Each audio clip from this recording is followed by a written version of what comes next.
କଥାରେ ଅଛି ପାଟିକି ଯୋଉଟା ପିତା ଦେହକୁ ସେଇଟା ଭଲ, ପାଟିକି ଯୋଉଟା ସୁଆଦିଆ ଦେହ ପାଇଁ ସେଇଟା ଖରାପ। ସେମିତି ଗୋଟେ ବଢ଼ିଆ ଜିନିଷ ମୁଁ ଦେଖଉଛି, ଦେହକୁ ଭଲ ପାଟିକୁ ପିତା, ପିତା ଗମା ବା ପିତା ଶାଗ, ଆପଣମାନେ ଯାହା ବି କହିପାରିବେ।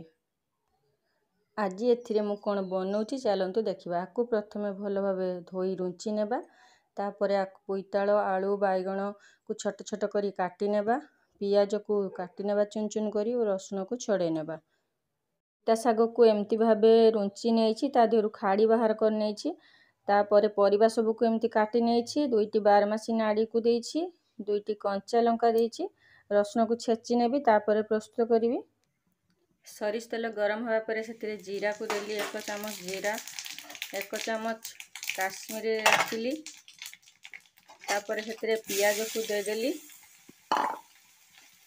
ତାପରେ ସେଥିରେ ହଳଦୀ 1 ଚାମଚ ଦେଲି। ଏହା ଭାଜି ସାରିଲା ପରେ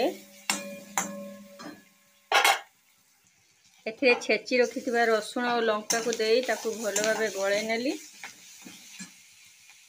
ଓ ମସଲା ନ ଲାଗିଯିବା ପାଇଁ ଟିକେ ପାଣି ଦେଲି। ତାପରେ ସେଥିରେ କାଟି ରଖିଥିବା ପରିବା ସବୁକୁ ଢାଳି ନେଲି, ତାକୁ ଭଲ ଭାବେ ଗୋଳେଇ ନେବି। ସେଥିରେ 1 ଚାମଚ ଲୁଣ, ସ୍ୱାଦ ଅନୁସାରେ ଲୁଣକୁ ଦେଲି। ୟାକୁ ଭଲ ଭାବେ ଘୋଡ଼େଇ ନେବେ।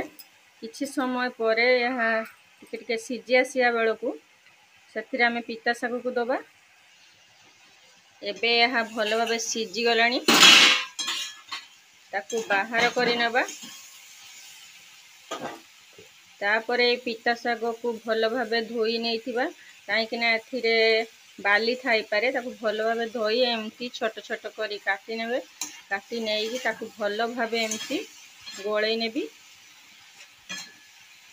ଏବେ ଆମର ରେଡ଼ି ହେଇଗଲା ପଖାଳ ପାଇଁ ବଢ଼ିଆ ଆଇଟମଟିଏ।